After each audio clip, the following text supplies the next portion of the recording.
down around Times Square somewhere, out here on Broadway, looking good on Broadway, feeling good on Broadway, on Broadway.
and smile, and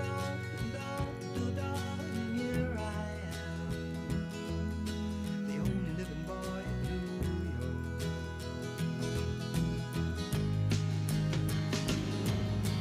Half of the time we're gone, we don't know where, and we don't know where.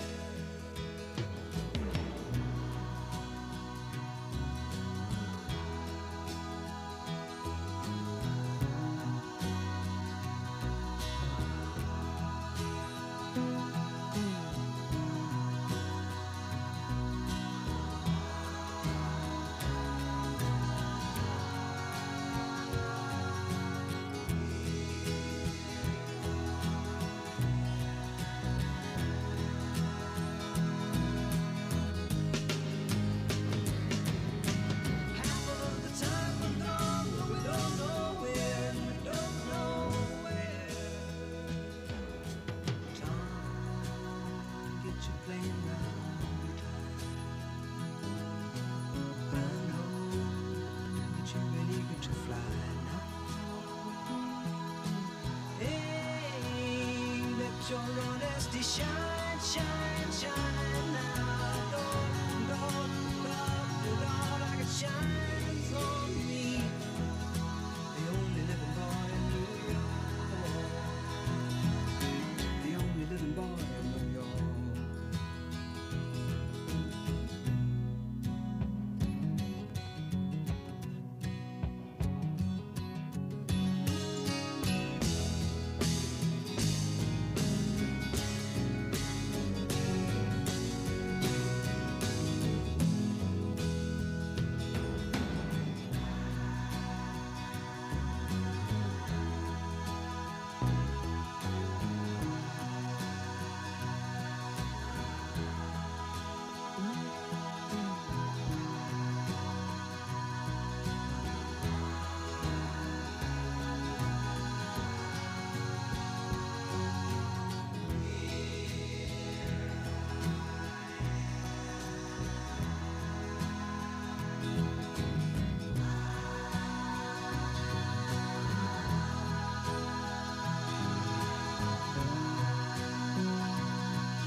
You called me last night on the telephone, and I was glad to hear from you, 'cause I was all alone. You said it's snowing, God, I hate this weather. Now I walk through blizzards just to get us back together. We met in the springtime at a rock and roll show. It was on the Bowery when it was time to go. We kissed on the subway in the middle of the night. I held your hand, you held mine. It was the best night of my life. 'Cause everyone's your friend in New York City, and everything looks beautiful when you're young and pretty. The streets are paved with diamonds, and there's just so much to see. But the best thing about New York City is you and me.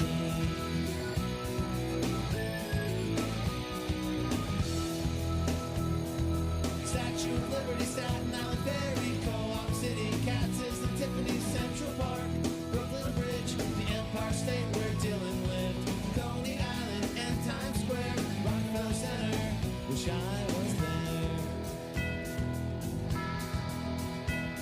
You wrote me a letter just the other day, said springtime is coming soon, so why don't you come to stay?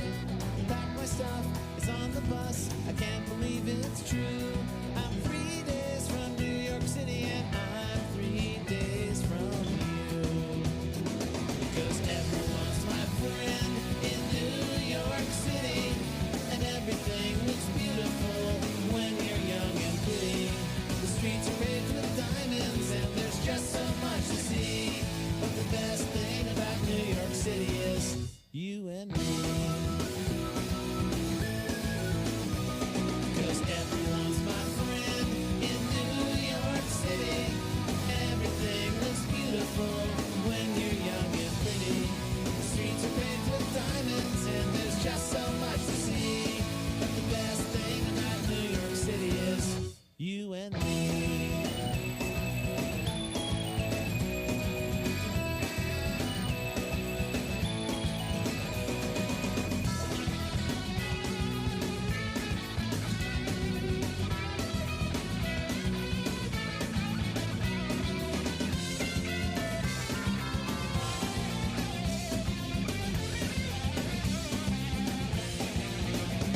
And they'll lay you down low and easy. And the lips that you kiss will say Christmas. Hear the mass that you travel the distance. You will leave no lights. Dry your eyes and realize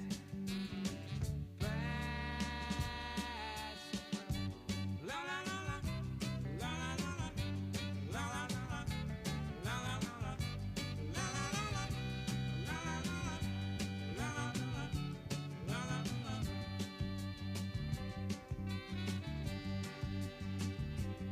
yeah, the business will shake hands and talk in numbers. Yeah, the princess will wake up from her slumber. And all the knights will step forth with their armbands. And every stranger you meet in the street will make demands.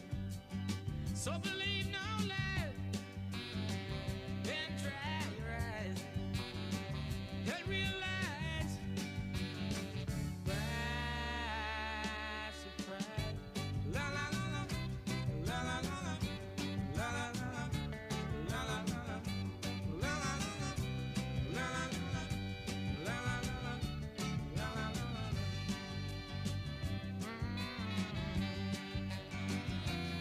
yeah, we'll send you glad tidings from New York.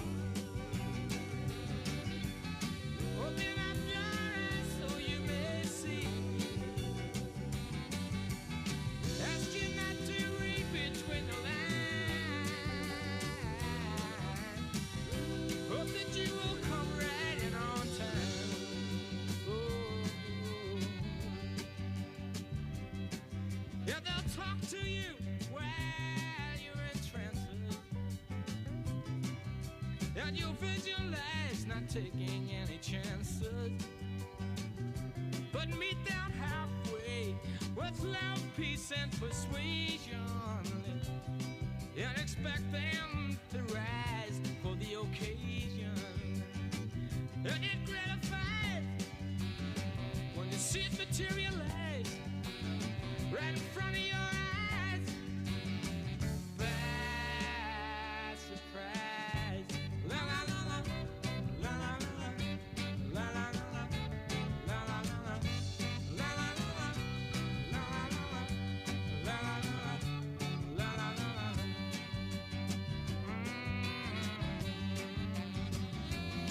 Yeah, we'll send you glad tidings from New York. Open up your eyes so you may see. Ask you not to read between the lines. Hope that you will come right in on time. Whoa, whoa, whoa. And they'll lay you down low in the easy.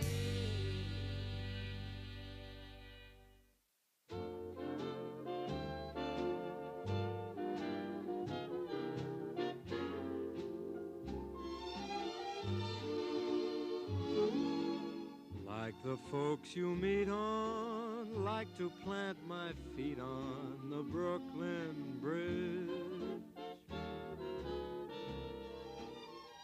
What a lovely view from heaven looks at you from the Brooklyn Bridge.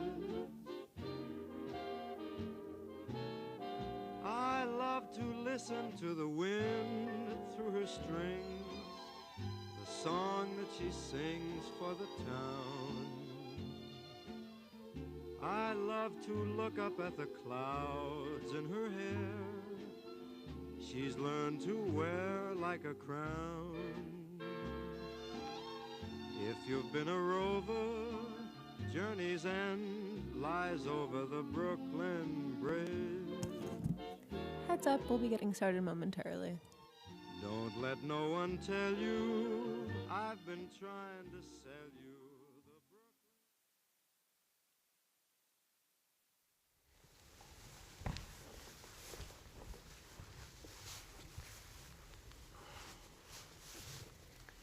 Good morning, everybody. I want to give you an update on the efforts that are being made, intense efforts, to address the specific upticks we're seeing in COVID rates in certain communities of the city. Now, again, this is 9 zip codes where a huge amount of energy is being focused, both from within the communities by community leaders and institutions, and also all elements of the city government, starting with our health team.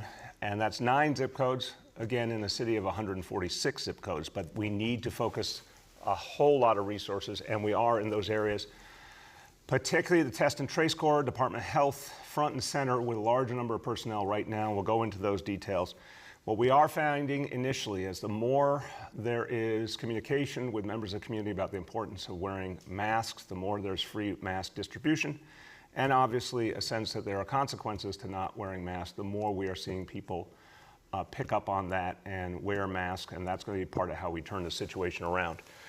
Let me go into that, and then you're going to hear from Dr. Katz. But first, I want to talk about our daily indicators as we did yesterday. I think it's important to give this update up front, and there are some important insights in these indicators, so I wanted you to hear them as we begin. So daily indicator number 1, daily number of people admitted to New York City hospitals for suspected COVID-19. Threshold is 200 patients. Today's report, 87, with a confirmed positive rate of COVID of just under 9%.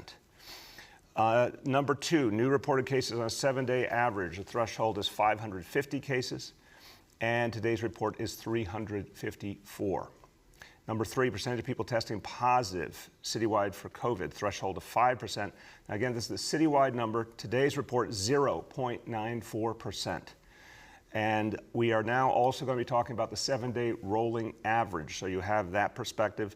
Today, the 7-day rolling average number is 1.46%. So that's the citywide picture. This is the first of probably several times I will say today, it is so important for everyone to go out and get tested. We need to get a very clear picture of what is happening around the city. We need to get a very clear picture of what's happening in these 9 key zip codes and several others we're concerned about. The answer, as it has been from the beginning, testing, testing, testing. The more people get tested, the better picture we get. We make sure we're seeing, based on a bigger sample size, what's going on. So again, if you have not been tested in a while or never been tested, we need you to go get tested. Obviously, if you have symptoms, we need you to go get tested. Free, quick, easier than ever. So this is the key to us addressing this situation. As always, the more people get tested, the better. Now let's talk about the neighborhoods. You see on the slide the neighborhoods and the current numbers. In 6 of the 8 neighborhoods, we do see the numbers continue to go up. We have seen some fluctuation by neighborhood. We know, and we've seen it previously in other areas like Sunset Park and Soundview, the numbers can change rapidly in the right direction. So we're going to keep working daily, hourly to make that change. But right now, in 6 of the 8 neighborhoods, we see, unfortunately, an increase.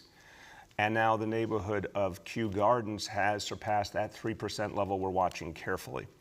We're continuing to monitor 4 additional zip codes that are lower, but we want to be very careful because we've seen some increases. We want to arrest the problem in those areas as well. We'll be continuing to send resources to them as well. That includes Rego Park, Kensington, Windsor Terrace, Brighton Beach, Manhattan Beach, Sheepshead Bay, and Williamsburg.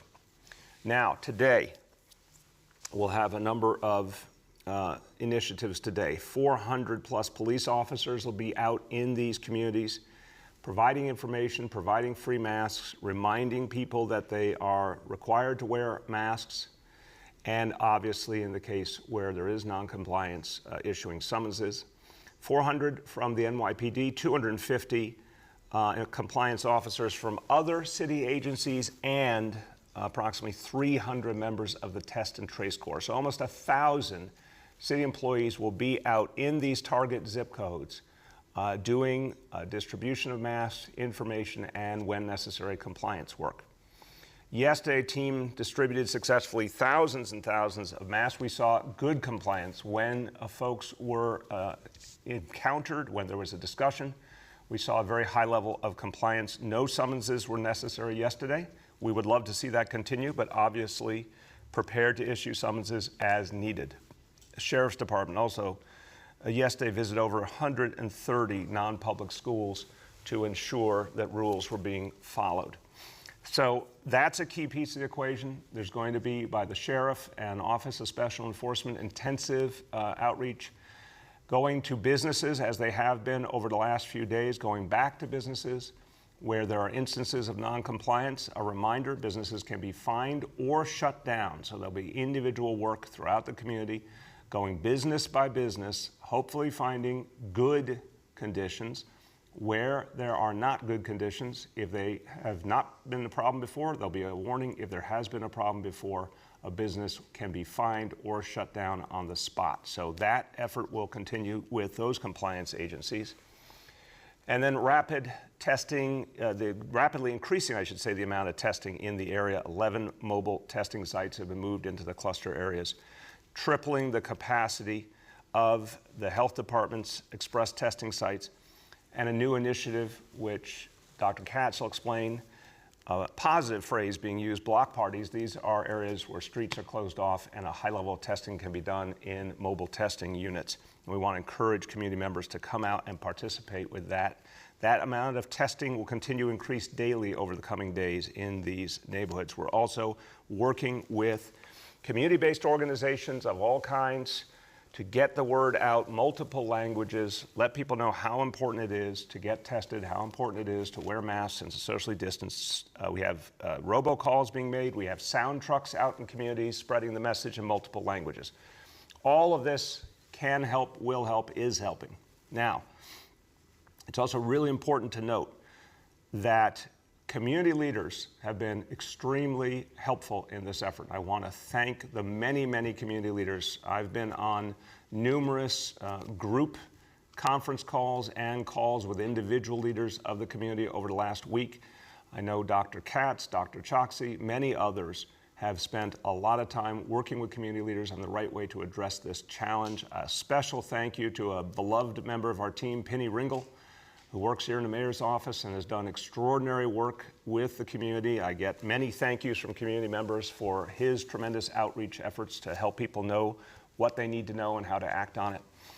So a lot of work with community leaders and institutions and tremendous support from those organizations getting the word out that real action needs to be taken by each and every member of the community to help address this challenge. A special thank you to elected officials who have stepped up. And there is an op-ed today in the community newspaper Hamadiyya, which I have known for many years and been interviewed by many times. And it's very clear, it's a very powerful, straightforward op-ed about the importance of wearing masks, of following the rules, getting tested. So many key messages addressed well and powerfully in this op-ed. So I want to thank State Senator Simcha Felder, Assemblymember Simcha Eichenstein, Assemblymember Daniel Rosenthal, Councilmember Chaim Deutsch, and Councilmember Kalman Yeager, all of whom joined together with a unified voice to say to the community how important it was for everyone to be part of this effort to turn back this challenge. With that, I want you to hear now from the man who's been leading this effort in so many ways and working so closely with the community, and Dr. Katz. I have to tell you, there's a lot of concern, there's a lot of need, but on many, many conversations I've had with community leaders, they take time to say thank you for your involvement because they know you know the community, you care about the community. It's very personal and real for you, but also the leadership you're providing as one of the healthcare leaders of this city is appreciated by all. So thank you for that, and we welcome your update. Mayor. We're very pleased that in these neighborhoods, yesterday we had more than 350 people on the ground handing out masks and distributing literature, reminding people of the 4 core ways that we stay safe. We stay home if we're sick. We keep physical distance between us and others. We limit indoor gatherings. We wear a face covering, and we practice healthy hand hygiene. And that's to protect ourselves, to protect our parents and our grandparents. As the mayor has said, testing, testing, testing, and he has told us to do everything possible to increase the amount of testing that's available so that we have a full picture, and if people are infected, we can safely isolate them and get them the treatment that they need. So the mayor mentioned the 11 mobile testing sites, rapid testing sites at 3 health and hospital sites in Queens and Brooklyn, and enhanced capability at 2 health department sites. But but I'm very excited. The mayor alluded to this. As a kid, a block party was the most exciting thing in South Brooklyn. I mean, the day of your own block party, which for me was East 19th Street between W and X. But of course, because we had bicycles, we had the ability to go to everybody else's block parties. And we so much enjoyed them. And I think it's a very positive use of that phrase, because now we're going to do block parties where we're going to shut down portions of the street and sidewalks and set up large testing tents. We will be able to test up to 500 people in each tent or site, and anyone who gets tested will get their results back in 24 to 48 hours. We're going to keep announcing additional block party sites so that we can saturate these zip codes. They'll be supervised by clinical staff who will also be able to offer people self-administered tests. New Yorkers will be able to pick up a test, take a swab on the inside of their nose themselves for 10 seconds, put the swab in a tube, seal it, and hand it to somebody who is supervising at the table. They will get the results in 48 hours. We're also partnering with our community boards to implement these microsites. Each microsite can manage 100 tests per day. And finally, we are distributing rapid testing machines to trusted providers in the affected neighborhoods. Sir, as you know, I was on the phone last night with a group of physicians who take care of patients in these neighborhoods, and they were saying, get me testing, get me testing. And because of your commitment, I was able to say, we're going to provide these machines to doctors' offices so that they can do a rapid point of care. Each machine uses a nasal swab test, delivers results in 20 minutes or less, and these are PCR tests. One of the concerns that the doctors raised are you using antigen tests? Because we're worried about false positives, and I said, no, these are pure PCR tests. People felt very happy knowing that.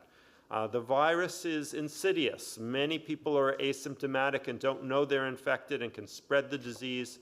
Increased testing helps us to identify these people. So, Mr. Mayor, thank you for giving us the resources that we need to do the job. Thank you very much, Dr. Katz. Thank you to you and your whole team, everyone on our healthcare team who's working so hard and working so closely with the community. And again, the message today is go out and get tested, whether you're in one of these key zip codes or any place else in New York City. Get tested so we can get the full picture of what's going on, and you can get the full picture of what's happening with your own situation. The testing, again, in this city, results are coming in much faster than they were several weeks back, and it is an easier process than ever. So important. So again, constantly people say, what can I do to help? How can I help New York City? You can help New York City by going out and getting tested today and taking that brief amount of time to make a big difference. Now, a lot happening in the city today, and another important topic, obviously, as we continue to come back as a city, continue to bring jobs back, continue to bring people back, bring people their livelihoods back, is the restaurant industry, which has gone through so much and stood so tough through this crisis. Obviously, important news in the last few days, we announced that outdoor dining, our outdoor restaurant initiative, open restaurant initiative, will be made permanent, that our open streets initiative and that combination of open restaurants and open streets will be made permanent. These have been a huge step forward, not just for the restaurant industry and the hundreds of thousands of people who work in it, but for the city as a whole. This is a new approach that will make this a better city. And some people like to allege that New York City is a quote-unquote ghost town. I would urge those people to go see the booked solid outdoor dining all over this city that's been such a success, and I congratulate everyone in the restaurant industry for achieving that and bringing back all those jobs. But now, this is the first day when you'll start to have indoor dining again. Now, let's be clear. This is something that was worked on very carefully by the state and the city, and will start at a low level, 25% capacity. It's crucial, of course, to bringing back more jobs and helping businesses to survive, but health and safety, as always, come first. So there will be very clear conditions and restrictions and rules here. And a lot of communication has happened with the restaurant industry to make sure everyone understands that temperature checks must be conducted at the front door for anyone going in for indoor dining, that tables must be spaced 6 feet apart, and bar tops are not going to be allowed for seating. So there's clear conditions about the kinds of PPE that must be available for employees.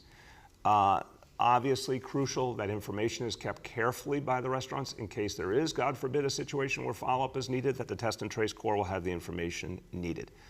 So I believe the restaurant industry has heard these messages loud and clear, and of course, we will have a lot of information out there over these next days to the industry and inspectors out going forward. But the inspection effort is going to focus now on these zip codes in Brooklyn and Queens where we're seeing the particular uptick. So I want to make that clear today.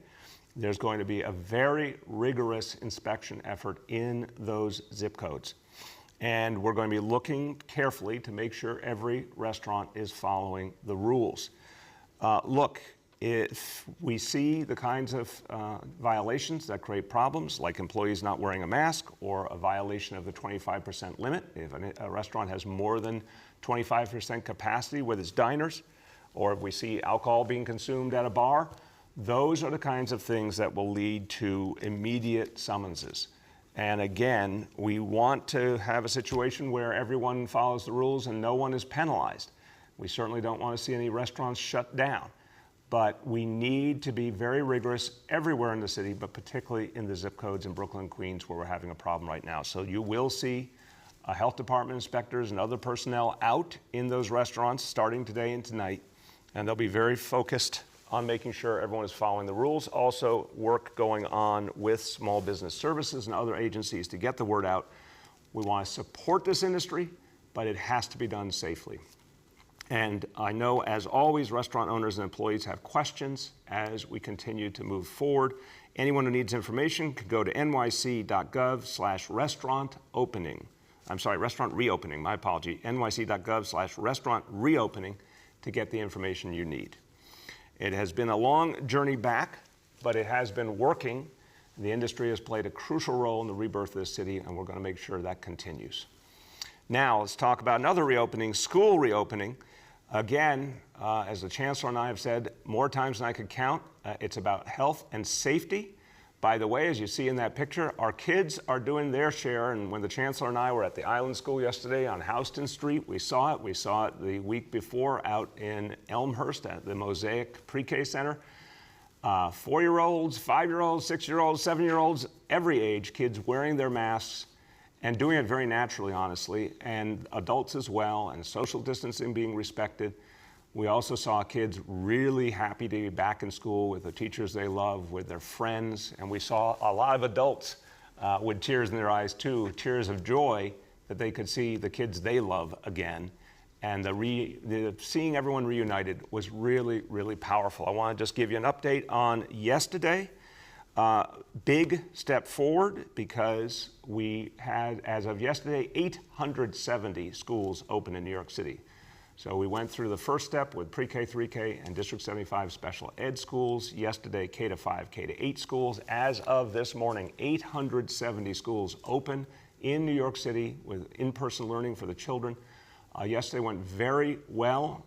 We checked, I had meetings at the Department of Education, talked with our labor partners, consistently got the message that things went well and smoothly. Thank you to all our educators and staff. This was a big, big effort.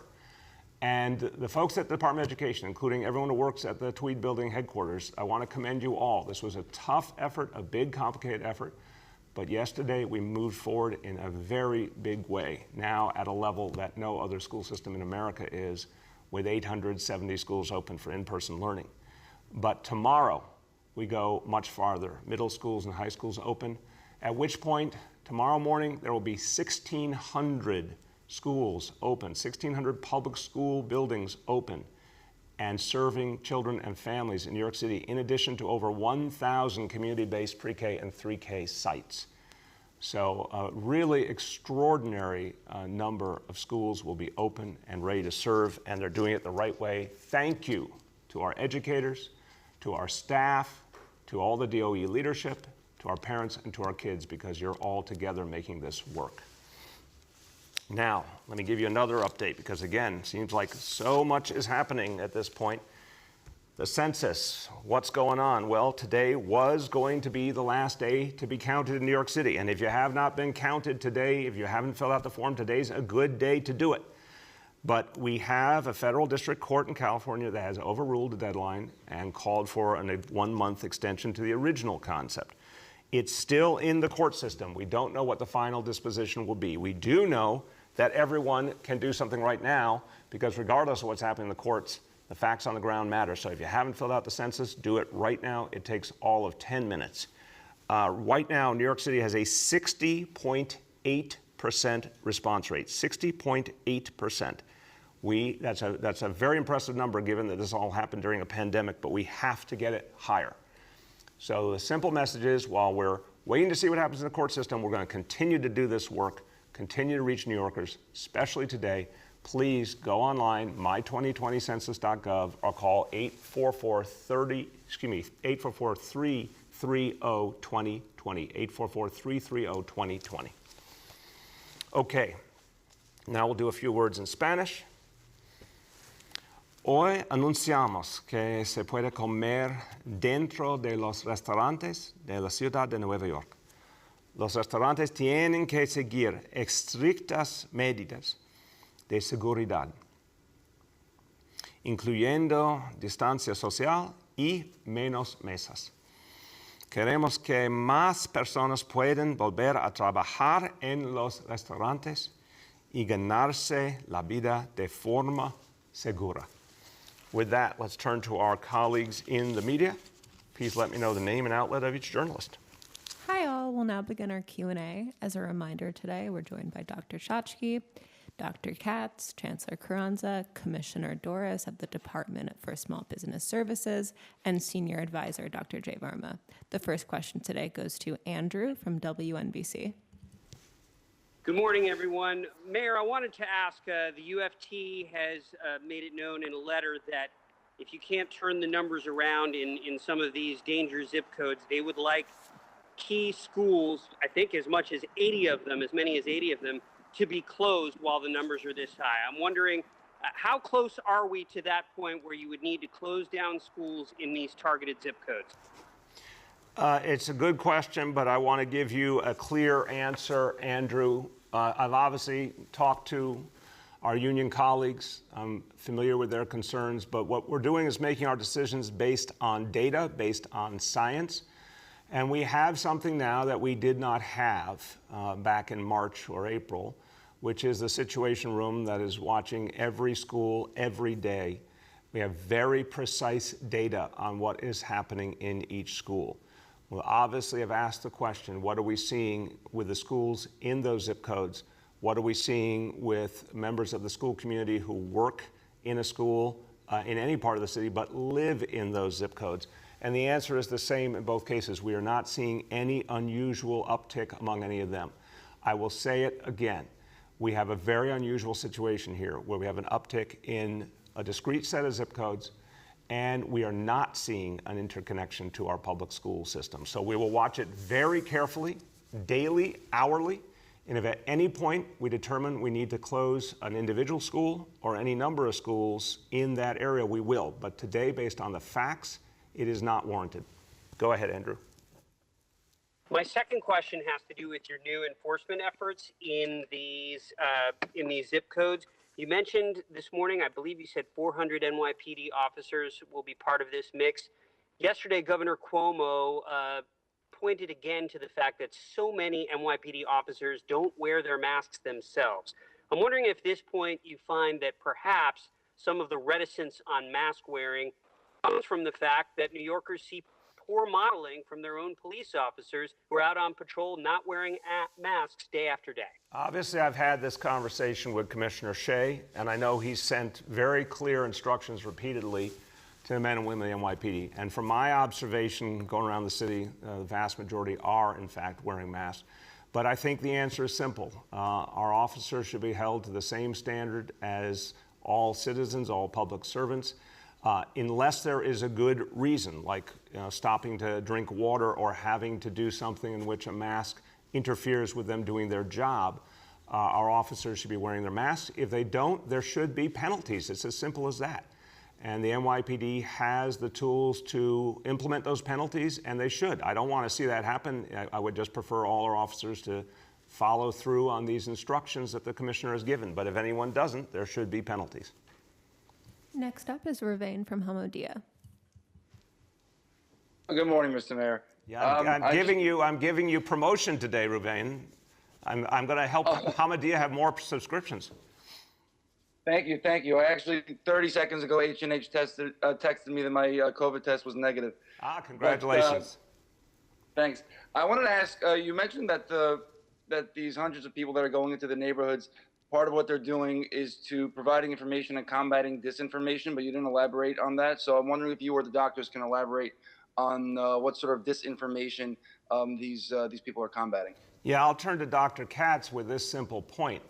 I think throughout this crisis, now 7 months, you have heard all over the city, all over the country, people saying, oh, you don't need to wear a mask, or, oh, COVID is a hoax. And I think Dr. Katz got a very personal and inappropriate example of that, what he experienced last Friday. And I'm sorry he experienced that. He did not deserve that. But we've heard that everywhere, and we have to combat that with just the pure scientific facts. Dr. Katz.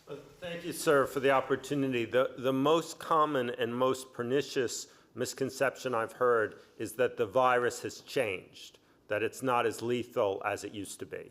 And that is not at all true. What we do know is that because we've been much more successful at protecting people in nursing homes, we have not had the number of sick people who are very disabled. So while the COVID cases are somewhat younger, but as sadly occurred with my father-in-law who died, he was 72. The COVID was not any gentler than it was in March and April to him.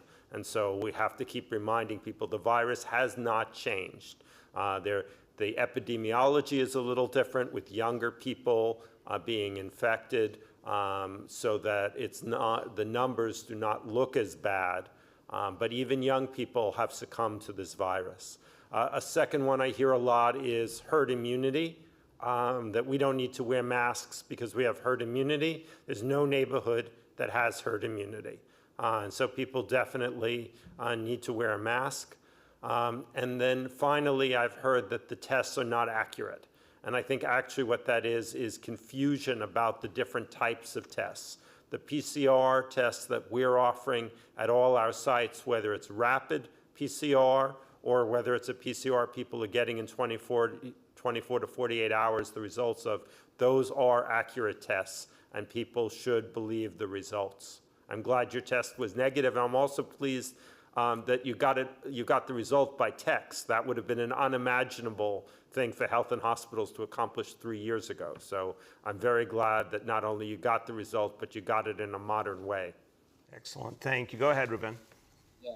Thanks. The test was at the park there last Friday, by the way.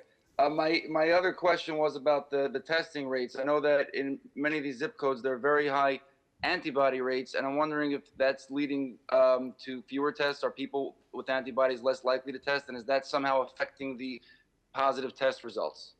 I'll start as the layman and turn to Dr. Katz and Dr. Choksi. Look, I think the truth is there's a huge percentage of New Yorkers in every neighborhood who have never been tested. And it is a very good question. I appreciate the question whether if there's a high percentage of people who have tested positive for antibodies, they're not going back and getting tested. That would be understandable. But remember, we don't have all the facts on this disease, and simply having tested positive at some point in the past is not a reason to never get tested again. And Dr. Katz and Dr. Choksi can elaborate on that. I would go to the simple point, Ruben, that there are so many people who have never been tested once or haven't been tested in a long time. So I think there's plenty of people to reach out to help us get a clearer picture. And what I'm saying to everyone in these zip codes and to everyone in the whole city is help us get the truth. The more people get tested, the better picture we'll have. There is nothing to be afraid of in getting tested. It only helps us get to the truth more quickly and not just see a small number of people and get a misimpression from that, but get the biggest cross-section of the community possible. Dr. Katz. The mayor has said it right. The groups we really want to go for testing are people who've never been tested or haven't been tested in a long time. People who had documented COVID infections within the last 2 to 3 months. That is a group of people where if they're currently asymptomatic, it's not helpful to us for them to get tested. But the vast majority of people have never been tested or have not recently been tested. They haven't had COVID. Those are the people we want to go out and get tested. Dr. Chalks, you want to add? Yes, sir. I'll add briefly, but first let me say thank you to Ruvain for what you have done to combat the disinformation that we're seeing as well. And it very much relates to your good question about who should get tested. I agree with the points that the mayor and Dr. Katz have made. What I would emphasize is that because we are not seeing any evidence of herd immunity in these neighborhoods, that means, unfortunately, there are still so many people who are susceptible to the virus. And those are the ones that we want to get tested because, let's focus on the facts, we are seeing an increase in cases among those susceptible people. Hence all of our focus and efforts around ensuring that testing is as widespread and available as possible. Thank you. Next up is Juan from New York One. Good morning, Mr. Mayor. How are you? Good. How are you doing? I'm very good. Thank you. I wanted to ask you about the ballot situation that we have in Brooklyn, right? The governor wants the Board of Elections to just send out new envelopes, not new ballots, to voters who got the wrong ones. Do you think that's the best way to remedy the situation? And do you think, what do you think about the governor getting into this fight? Look, the Board of Elections, I wish that the Board of Elections was a city agency. I have mayoral control of education and so many other key parts of the city government where we can make sure there's actually accountability and that we serve people here. The Board of Elections, the city government does not control, and it's incredibly frustrating because they make so many mistakes and they're so unresponsive to the people, and it's a very political organization, not a government organization, and it is responsible only to the state of New York. So obviously, it's not wrong for state officials to issue their opinions. I would ask the state, all the state leaders, to change the Board of Elections once and for all, to just create an entirely different structure. Either make it a mayoral agency so we can properly administer elections, or come up with some other kind of model where it's modern and professional. But what we have now is not working, and the state has not acted to change that, and that is why we have the problem year after year. It is the state's responsibility to fix the Board of Elections, period. As to the specific question about the ballots, look, there's more than one way, I'm sure, to solve the problem, but what we need to make sure is that people have the accurate ballot for their community, for their neighborhood, for the people they should have a choice to vote for, and they know where to send it back, and everything makes sense. Whatever will get that done, I want to see it happen quickly, and I'd like to see the maximum communication. If it were a city agency and I controlled it, I would not only say send out new ballots and new clear instructions, I would have follow-up phone calls to make sure people receive them and they confirm they got them, and if they had any questions, we answer them. There should be a very hands-on approach here. I have never seen that from the Board of Elections. That's what we need now. Go ahead. And Mr. Mayor, are you planning on going out and dine indoors today or anytime this week? So what I'm going to do for sure in the coming days is continue as I have to enjoy outdoor dining first while the weather's still good. I have had great experiences starting with Melba's up in Harlem, and I was up at Mario's on Arthur Avenue, which was fantastic, 100-year-old restaurant. My outdoor dining experiences have been amazing. I'm going to keep doing that for the foreseeable future. And then, of course, shift to indoor when the outdoor isn't as prevalent because of the weather. So the important thing, and I'd say it to all New Yorkers, if you have the resources, please get out there and support our restaurant industry today. Whether it's outdoor or indoor, get out there and support our restaurant industry. Next up is Katie from the Wall Street Journal. Well, hey, good morning, everyone. I have a question, an education-related question for you, Mr. Mayor, and the Chancellor. I've heard from parents who say that despite their children having IEPs that mandate speech and other related services, their schools have told them that they just don't have those teachers. So I'm curious if you want to speak about how prevalent this is across the city, given the fact that this is a vital service. I don't think you'll argue with me on that, and why the DOE is not providing it. I'm glad you raised it. And if I'm not only not going to argue with you, Katie, to your great credit, you've raised these issues constantly, and I appreciate you being a champion for the families who need this support. They've gone through a lot before the pandemic, and it's even been harder for them during the pandemic.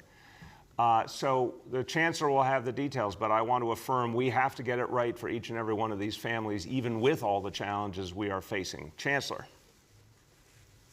Yeah, so Katie, first and foremost, any family should be in communication with their school community. So whether that's a principal or it's a specific coordinator of IEP services, they should be doing that as we speak. If you can share any information specifically about any of those families, we'll make sure that we are in touch with them ASAP. They are part of the highest priority of students that we know have been disproportionately affected through remote learning. So we're doing everything we can to make sure that they have the services, and especially if they've chosen in person, that they have those in-person services as well. So again, as the mayor and I have talked about, we're restarting this massive system. So it's taking a little bit of time to get all the pieces in the right place, but we want to make sure that the students that need the most support get it as soon as possible. Thank you. Go ahead, Katie. And my second question is about mask compliance in neighborhoods, particularly the 9 higher zips. How do you guys calculate this? I don't know if there's not the data on it. It seems purely anecdotal when, Dr. Katz and others say that they've seen better mask compliance. Is there like a way that you quantify this? Do you count? Do you do like a ticker where you spend a few hours? Could you explain? I'll start and turn to Dr. Katz. It is exactly based on city officials being out and keeping track of what they are seeing and the interactions they have. And again, today we're going to have almost 1,000 city employees out in these target neighborhoods to make sure we are providing that support. Go ahead, Dr. Katz. So yes, it's people actually watch. They station themselves 2 observers at a corner. They watch people go by, and the raw numbers do show improvement. I'll give you a minute to plug wearing your mask correctly. So that was, I noticed, an interesting thing. The observers not only get data on are people wearing masks, but are they wearing it correctly, which is 2 different problems. People who are wearing the mask but are not wearing it correctly, they're trying, but obviously they don't know. The goal is that the mask needs to cover your mouth and nose, and contrary to the belief of some New Yorkers, you actually can talk on a cell phone while wearing your mask. I have talked to the mayor many times wearing my mask on the cell phone. So please, now that we've convinced people to wear a mask, it does need to cover your nose, and yes, you can speak on the telephone while wearing it. I will affirm Dr. Katz's point. I've talked to Dr. Katz many times on the cell phone while wearing a mask. It absolutely can be done, and it really needs to be done for everyone's health and well-being. Next up is Julia from the New York Post.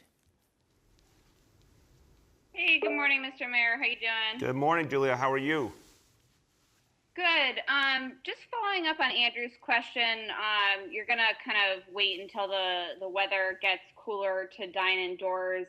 Are you concerned about the message that signals to other New Yorkers and the help that the industry needs right now getting back to its feet if you're not willing to do it?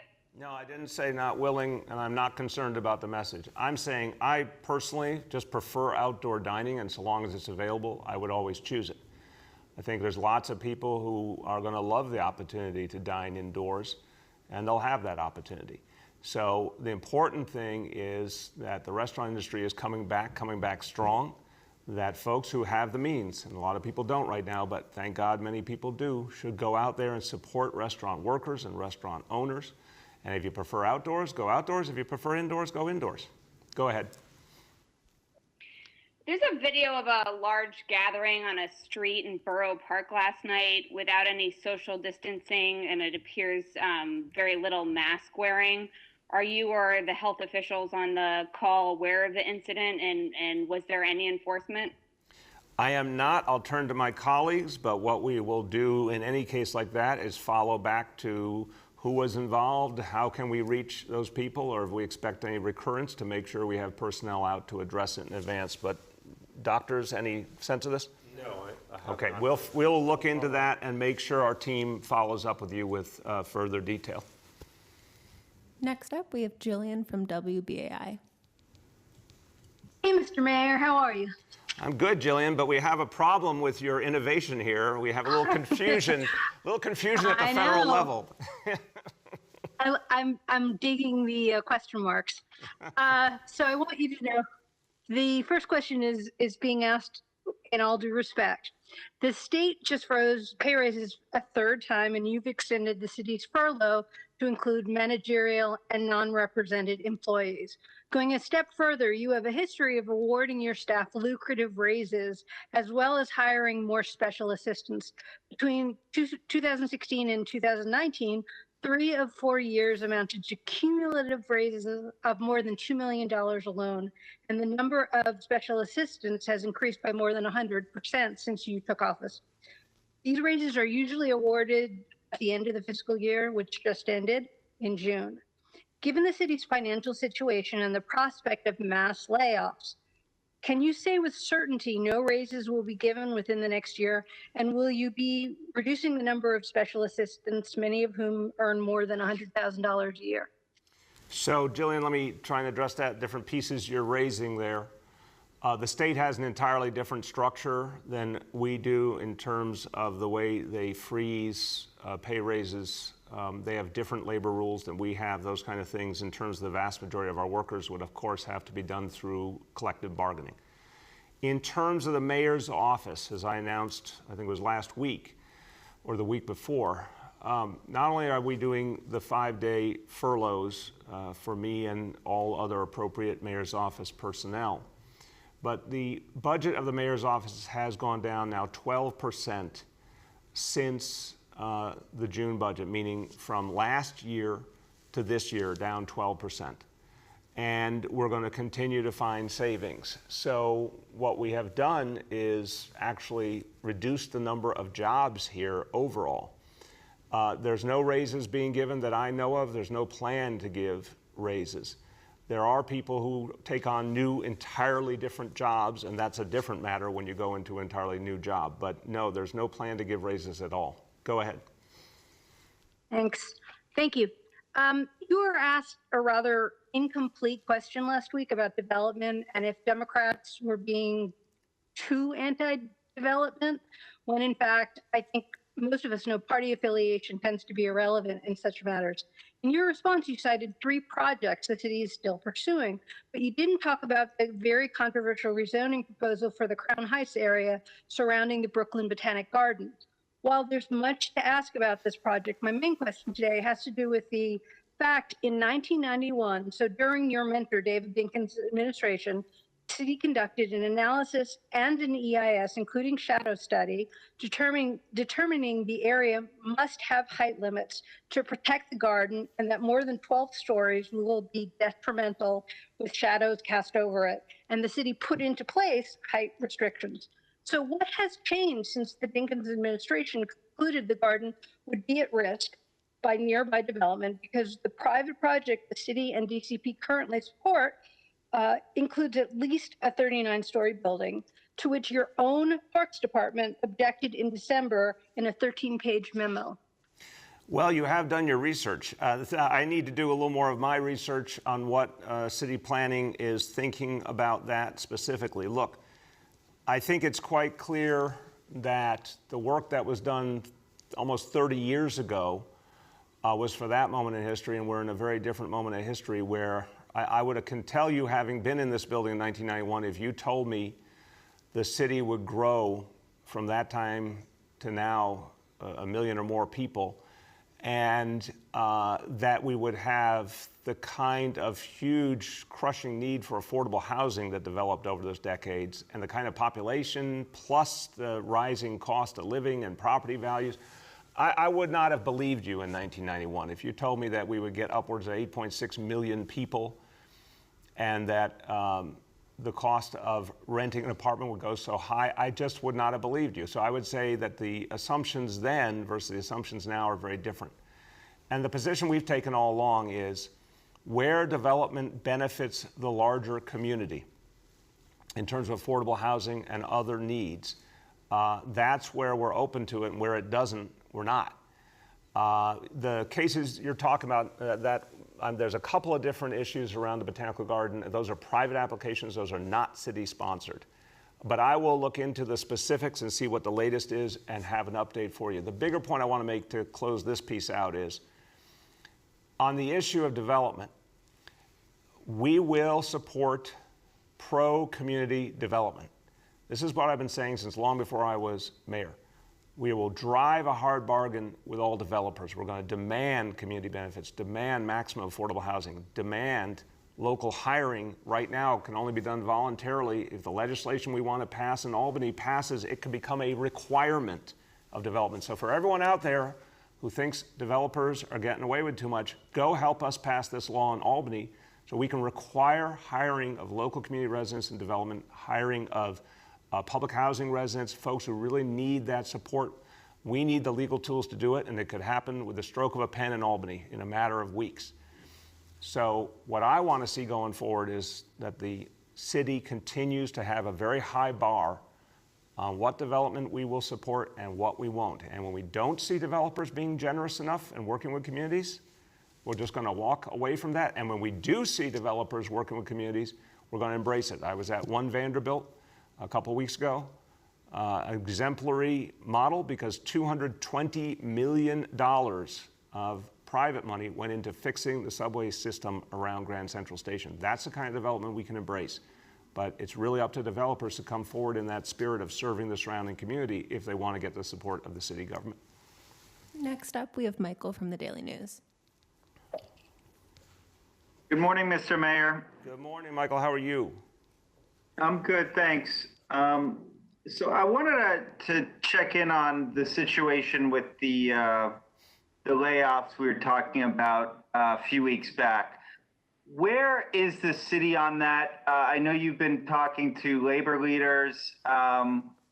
You know, I think the deadline that was given a few weeks back was October 1st, which is tomorrow. So where do things stand now with that? Have there been any breakthroughs? I know early retirement was one. You've been talking about borrowing from the state quite a bit. Could you just kind of tell us where things are now and what needs to happen moving forward? Michael, so we're having very productive conversations with labor. I'm not going to speak about breakthroughs until they break through, but when we get something, of course, we're going to tell you right away. But very productive, very specific and substantive conversations with our labor partners. A lot of help from labor, pushing the state legislature to act on long-term borrowing, and we're seeing that that is having a real impact. So we continue to focus on that effort. Early retirement, clearly something we want to be part of the package, a lot of details to work through, but we see a lot of a good possibility there. So, so long as there is continued progress, so long as we continue to see movement toward the goal, that's where we're going to put the energy. And it's not about tomorrow or any other day. It's about if we can get this done in a positive way. I've said from day one, I do not want to turn to layoffs if there's a better option, and right now, I think we still have the possibility of a better option. Go ahead. So based on that, do you not feel like there's kind of a time parameter affixed to layoffs at this point? Michael, it's a fair question, but let me put it in perspective. Everything can be adjusted according to what the real possibilities are. Look, let's start with the stimulus. As I said to all of you, for months I thought it was essentially a given. I have more recently felt it was essentially not a given until next year. Now in the last 48, 72 hours, suddenly dialogue is happening again in Washington. Who knows? Long-term borrowing, again, we're hearing more and more support for that in Albany. that changes everything. I said that from the very beginning. We tried to achieve that back in June. There never would have been any layoffs if we had gotten that back in June, or any talk of layoffs. But what's important here is, so long as there are more productive options available and more positive options available, we're going to pursue them. If at some point it's quite clear that none of these things is happening, no stimulus, no borrowing, no labor savings, nothing, then we will have to move forward with layoffs with an adjusted figure. But that's just a hypothetical. Let's see if these, I think, very promising options play out in our favor for all of us. That would be what's best for the people of New York City and all the people who work for this city. For our last question, we'll go to Abu from Bangla Patrika. Hello, Mayor. How are you? Good, Abu. How are you? Good. Thank you so much. Mayor, my question is, there's a report came that because last time when because of the COVID, the New York City hospitals have a crack, and if second round of SARS came, then it will be earthquake. How prepared you are to handle the situation? Well, Abu, give me a little more there. When you help me understand what you mean about how prepared are we? Abu? Yes, no, there is a report which is because of the financial situation of New York City Hospital. If second SARS came, it will be a big problem because of the financial crisis, city financial crisis. So, are you prepared? If anything happened, like a second surge, then the city can handle the hospitals? Yes, the answer is yes. Look, we are in a very different position than most places in this country and even around the world. It's a sad reality, and Dr. Varma may want to weigh in because he and I have talked about this many times. Places that have much stronger national healthcare systems than we do in this country managed to unfortunately allow the disease back in the door by making, I think, some of the wrong decisions about what to reopen and how to reopen and when to reopen it. We have been very conservative. So even though we're dealing with a problem in certain zip codes, we also have immense resources we can throw at that problem and help to contain that problem. As you see, right now, again, today's indicators, today's testing number for the whole city, 0.94%. Our 7-day rolling average, 1.46%. There are places all over this country, all over the world that would love to have those numbers. So this is about containing the problem and not allowing that larger surge. But if, God forbid, we saw something bigger across the city, we already have put tremendous resources into health and hospitals to strengthen them for whatever is ahead. Department of Health, Test and Trace Corps. These will be the spending priority under any scenario if we had to confront those challenges. But Dr. Varma, just jump in on the point that the difference between the approach this city and, to the credit of the state have taken versus what we've seen other places that unfortunately led to resurgence. Great. Yeah, thank you very much for the question. I think what's really been critical in New York is, first of all, a all-of-government approach. You see all of the health agencies, all of the agencies that have any intersection with health, really working in concert to take this problem seriously. So that's number one. Number two is you see a commitment to continuously driving disease down. A number of other jurisdictions, both in the United States and other parts of the world, have essentially said, well, we're just going to have to live with a fairly high level of virus. There's no other way to get through this. The reality is the fastest way to restart your economy is to control the virus. And what you've seen in New York City up until fairly recently was very low levels of virus because of all the interventions that have been taken. And the third, of course, is the combination of that sort of all-of-government approach, a commitment to continuously driving cases down, is only possible when you have tremendous partnership with the average person on the street, as well as all of the community groups. And I think the tremendous unified messaging that you get from government, from community leaders about the importance of physical distancing, of wearing masks, of limiting gatherings, all of those combined together, I think, to really put us in a position that really rivals many of the large cities that you see in Asia that have also done a tremendous success with this disease. Thank you very much. Go ahead, Abu. Yeah, second question is, since today the indoor dining is opening and there is the curiosity and also they're scared, the community as well, that what could happen because there is some, the owners and some people, they are reckless. Could you please specify, beside of the shutdown, if someone break the rules, shut down the restaurant or any other store, what is the specific action the city will take if someone breaks the law? I'll start, and Dr. Choksi can speak to this as well, obviously, because the health department plays a crucial role here. Look, the general approach we've taken throughout the crisis, because unfortunately it is a healthcare crisis and an economic crisis simultaneously, is we never want to fine people if we can find a way around it to achieve the same goal without the fine. We never want to shut down a business if we can get the issue resolved without shutting down the business. This is something the city is very sensitive on. I can't speak for the federal government or the state government. I can say the city believes the best outcome is to solve the problem, not take money away from restaurant owners and restaurant workers or shut down a business that may not survive if it's shut down. But that said, with the challenge we're facing now in these key zip codes, we have to take a very strong approach.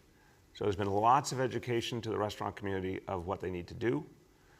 We expect a lot of compliance today. I think people are very sensitive to the realities and very willing to comply. If we find non-compliance, we're going to have to be aggressive, both in terms of fines where appropriate, or even if we had to get to a shutdown, we would go in that direction. But the goal is to avoid that if we can solve the problem and ensure it stays solved. So that's my preface. Dr. Choksi on the specific approach. Absolutely. And as the mayor has emphasized, when it comes to indoor dining and other aspects of reopening, our focus is absolutely on health and safety. Health and safety for the entire city, but also for the specific setting that we're talking about. And when it comes to indoor dining, I have to say, as a doctor who has taken care of many patients who are restaurant workers and cooks and other people who will be spending time in those settings, it is very important for us to think both about the health of people who will be going to restaurants, but also the people who are working in them. And so the many layers of safety that are part of the inspections and the enforcement that we'll be doing are critical to safeguard that health. That involves making sure that we focus on the capacity limits, so 25% of normal capacity, ensuring that there's adequate distancing between the tables within a restaurant, making sure there's robust signage so people know exactly what their responsibilities are when they are there, a cleaning log for every restaurant as well as symptom screening both for workers and temperature checks for people who are going to dining establishments. So all of these things taken together will help us reduce the risk for indoor dining. Thank you, Commissioner, and everyone. As we close, look, here's the bottom line. I like to be repetitive when it's a good and important message. Please get tested today. That is the message. Wherever you are, whoever you are, wherever you live, please get tested. This is how we beat back the disease previously. Remember, we were the epicenter. We fought back, and testing was crucial. We have a problem now. We're going to overcome the problem. I have no doubt we will beat it back, but we need everyone to go out there and get tested. I'll tell you something. It's a simple way to think about it. More testing equals more truth. We get the real picture of what's happening, and it helps us address it. So, again, a thank you to all the community leaders in these zip codes, in these communities that are dealing with this challenge. Thank you to all the leaders who are stepping up and sending a message that tells people how to stay safe, how to protect their families, how to protect their community. Wear those masks, practice that distancing, get tested. And that's how we will come back and beat this back once again. I have no doubt about this city's ability to overcome because we have shown it time and time again. Thank you, everybody.